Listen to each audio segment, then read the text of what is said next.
क्या मेरे साथ मैंने तो बच्चा बड़ा सही सलामत इसको दिया था। ये तो मुझे मुतमिन कर रहा था आपके बच्चे के साथ कोई मसला नहीं है, कुछ नहीं है, अच्छा पढ़ रहा था।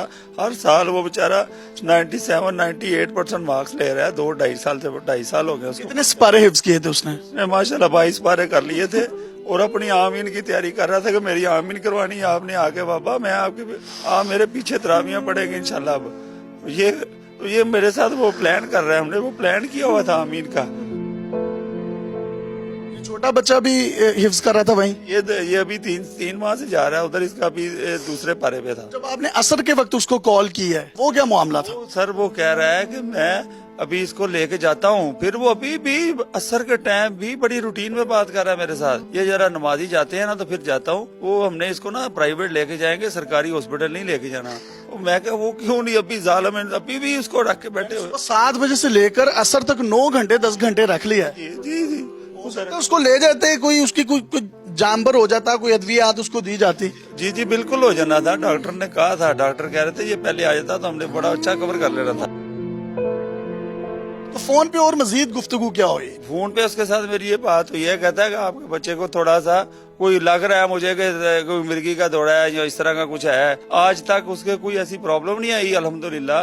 वो एक्टिव था, वो बिल्कुल एक्टिव था। कोई मेडिकली उसको हमने कभी ऐसा चेकअप या कहीं लेके भी नहीं गए। तो जिन लोगों ने उसको गुस्ल दिया, आप खुद भी शामिल थे उसमें? मेरे कजन ने उसको देखा, उसने कहा उसके पीछे बॉडी के पीछे उसके नील के निशान, नील पड़े हुए थे, नील पड़े हुए थे उसको, वो तशद्दुद हुआ था उसमें। और हमें वो डॉक्टर ने बताया कि इसमें बहुत ज्यादा तशद्दुद हुआ है। इसकी 3 पसलियां 6, 7, 8 समथिंग नाम भी बता रहा था कि वो टूटी हुई थी। जब ये हमारे पास हमने रिसीव किया इसको, इस टाइम इसका माइंड दिमाग जो है वो खत्म 99% खत्म हो गया हुआ था। उसके अंदर क्लाउड जमा हो गए थे बिल्कुल, जो खून के लोतरे जमा हुए। ये जो भाई है इसका छोटा, ये भी हिफ्ज कर रहा है, तो इसकी धुंधली याद में इसका भाई इसकी आंखों के सामने गया है। बड़ा होगा तो ये कभी अपने बच्चों को या अपने किसी दोस्त को तलकीन करेगा कि मदरसे में जाए? इसने क्या करनी है। अब मैं ही खुद लोगों को सब कह रहा हूँ कि इन जालिमों के हाथ में अपने बच्चे ना दो, हाथ थोड़ा जोड़ रहा हूँ। मासूम से बच्चे इनके हवाले करते हैं और ये बाद में हमें मार के कत्ल करके हमें पकड़ा देते हैं। ऐसे जालिम इंसान है ये।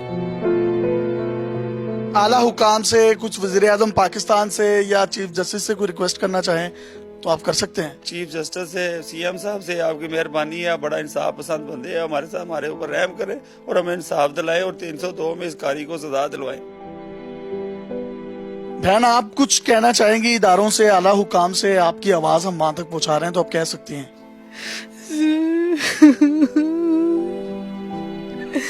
मेरा बेटा मुझे जिंदा चाहिए, मैंने जिंदा भेजा था। इन्होंने इंटरव्यू से पहले इनके हस्बैंड ने मुझे ये भी बताया कि उसने इस छोटे बच्चे को ये भी कहा कि अगर घर जाके तुमने अपने वालिदा को ये बात बताई तो तुम्हारे साथ भी यही हाल होगा, ये जो तुम्हारे भाई का हुआ है। आपके सामने ये सारा मामला हुआ।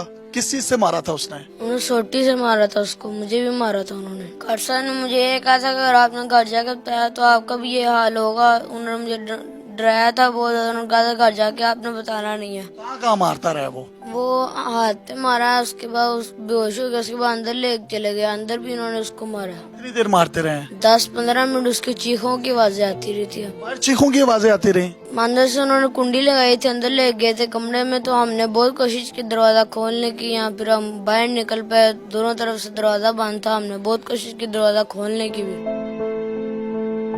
ये देखिए, क़यामत क्यों नहीं आई। वो बच्चा जब ये बातें अपने माँ बाप को बताता होगा तो इनके दिल पर क्या बतौर वालिदैन आप समझ सकते हैं। ये दिल नहीं करता इस तरह की जो है वो स्टोरीज करने के लिए, लेकिन इंसाफ के ऐवानों में बैठे हुए लोगों तक आवाज पहुंचाने के लिए ये जब तक ये मतलब मामला ना किए जाए, ना दिखाए जाए, तो इंसाफ मिलता ही नहीं है किसी गरीब को।